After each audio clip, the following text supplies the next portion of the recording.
Good day, PBL updates po muna tayo ngayong araw, March 11, 2026 dahil ibibigay natin ang game schedule na magaganap sa March 12, 2026, saan ang venue, saan mapapanood at syempre anong team maghaharap-harap at hindi lang yan at na rin ibibigay ang latest team standing as of now, March 11 to 12, 2026, ano-anong team ang nangunguna na. Ibibigay din natin ang latest top 10 players kung saan possible makakuha ng individual award, best spikers, best scorer, best digger, best blockers at iba pa. Kaya tapusin nyo ang video, sino-sino ang nangunguna at sino-sino talaga ang pasok sa top 10. Ibibigay din natin ang game result kahapon at ibigay natin ang review ng game kung saan sino-sino nga ba ang nagpakitang gila sa game o naging POG na kaabang-abang. At iba pang latest update sa PVL, kaya tapusin niyo ang video. And before that guys, please naman, road to 5k subscribers tayo, nakikiusap ako. Huwag niyong kalimutan mag-like, comment, subscribe at hit the notification bell for more PBL UAAP valuable updates dito sa Pilipinas. Maraming salamat sa support, subscribe na.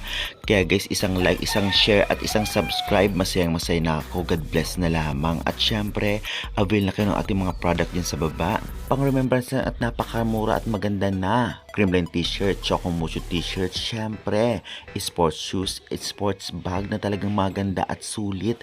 Kaya syempre, avail na kayo. At syempre, kung ayaw niyo naman ng ating items, gamitin nyo ang aking link para naman sa kahit konting commission ay masaya na ako kahit 5 pesos lang. Si Lord na lamang magbe-bless sa inyo. Maraming salamat sa support and God bless. At huwag na natin patigilin pa, unahin po muna natin ang game result at review ng game kahapon. Sa unang laban nga nanalo nga, syempre ang PLDT kontra sa Galleries Tower High Risers sa loob ng 3 straight sets sa scores na 25-18, 25-22 at 25-17.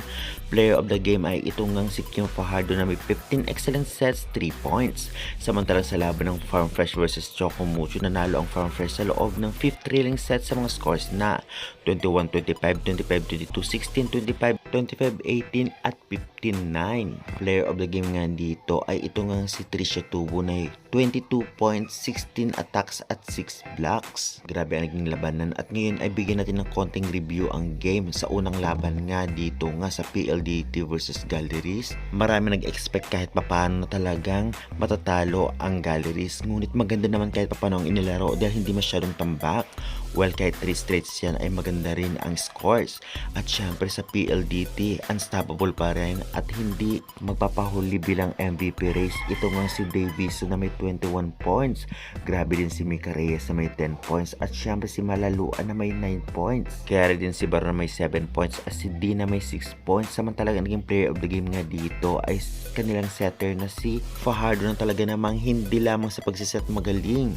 Kahit sa offensa at syempre sa service ay talagang napagaling niya. Grabe talaga ang pagiging veteran itong si Fajardo. Kaya congratulations. Samantalang sa gallery si Pascual Puntillas at ito nga si Asis ang nanggawa. Ngunit sadyang kulang talaga dahil medyo mababa rin ang kanilang scores na ibibigay. Ganoon pa man, talaga namang kahit papano ay maganda rin ang nilaro nila. Lalong-lalo pa, napakalakas ng PLDT, offensa, depensa at blockings. Kaya congratulations pa rin. Bawi na lamang sa mga susunod na laban. Samantalang dako naman tayo dito sa Chocomucho at Farm Fresh na talagang napakagandang laban ang ating napanood at hindi masasayang ang ticket para mapanood sila ng live at syempre sa venue mismo. Grabe ang performance ng both teams. Ito ang stats nila sa Farm Fresh Foxes nga ay unstoppable si Tubo na may 22 points at naging player of the game pa. Grabe din si Tubino talaga, hindi nasayang ang paglipat niya na may 14 points. Grabe din si Molina na may 17 points kasama si Meneses na may 10 points. Talagang tinatrabaho nila at kitang-kita natin dahil dito kay Aloy Hardy ay halos napagana niya rin ang mga wing spikers niya at grabe din siya sa blockings. Kaya deserve din talagang manalo. Samantalang sa Chocomucho, kino lang talaga. Napakalaking sayang para sa kanila ito. Grabe din si Rondina at itong si Tolentino na halos mag-agawan sa slot ng top scorer na pareha may 22 points. Samantalang si Laure na may 15 points. Okay din si Picanya at si Cheng. Ngunit talagang Tinabaho mabuti ng Farmfresh Foxes kaya natalo sila. Ganun pa man, kahit papano ay umabot sa 5th sets ang laban at talagang hiyawan sa venue ang ating mapapanood. At kahit sino naman talaga ang manalo sa kanila ay deserve na deserve dahil sa performance na kanilang pinakita. Grabe si Tolentino, bumabalik na ang kanyang lakas. At syempre sa Farmfresh Foxes naman, kitang-kita na pinasok talaga yung mga veterans player at very effective. Kaya congratulations to both teams. Samantalang syempre, nabigyan natin ang review at syempre, game result kahapon. Ngayon naman na ibibigay natin ang top 10 latest players kung saan mga nangunguna sa kanilang posisyon.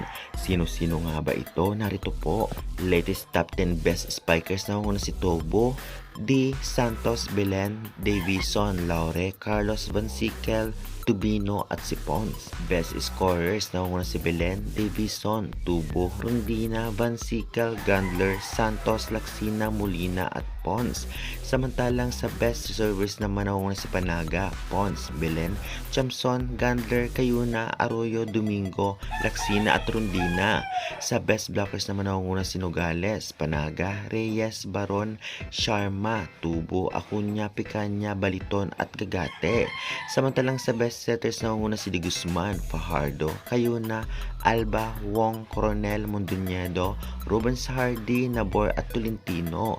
Best diggers nangunguna si Ponce, Arado, Katindig, Hasareno, Erowa, Pineda, Belen, Pons, Carlos at Gervina. Sa best receivers nangunguna si Erowa, Pons, Van Sickle, Galanza, Durumal, Gandler, Belen, Rondina, Molina at Sultones. Ngayon naman ay ibibigay natin ang latest team standing as of now, March 11 to 12, 2026. Ano-anong team kaya ang mga nangunguna? Nangunguna nga dito ay ang PLDT High Speed Hitters 6-1, Signal SG Spikers o Signal Super Spikers 5-2, Crimen Cool Smashers 5-1, Farmfresh Foxes 3-4, Chocomucho Flying Titans 3-4, NX LED Chameleons 3-4, Akari Power Chargers 3-3, Capital One Solar Spikers 3-4, Galleries Tower High Risers 2-5 at Sauce Coffee Thunderbells 1-6. Ayan na nga guys, ang nakita na natin ang latest team standings. Ngayon naman ay ibibigay natin ang game schedule na magaganap nga sa March 12, 2026. Narito ang mga teams na maghaharap-harap, anong oras ang laro, saan ang venue at saan mapapanood. Una magtatapatan niya sa March 12 ay ang Akari Power Chargers vs Kremlin Cool Smashers 4pm at ang venue nito ay sa Philoil Center. Susundan agad ito 6:30pm NX LED Chameleon vs Sauce Coffee Thunderbells, venue Philoil Center pa rin at syempre mapapanood niyo ito sa cable kung may cable kayo sa channel na One Sports Plus. Ngunit minsan nag-live sila, minsan hindi. E-check nyo na lamang. Meron po itong free sa pvl.ph live basta may internet ang inyong mga cellphone. I-search nyo lamang po sa browser at meron din po nito sa dalawang application, Pilipinas Live at Signal application, ngunit may bayad. Talaga namang i-download ang apps at mag-register para naman sulit na sulit ang inyong mapapanood.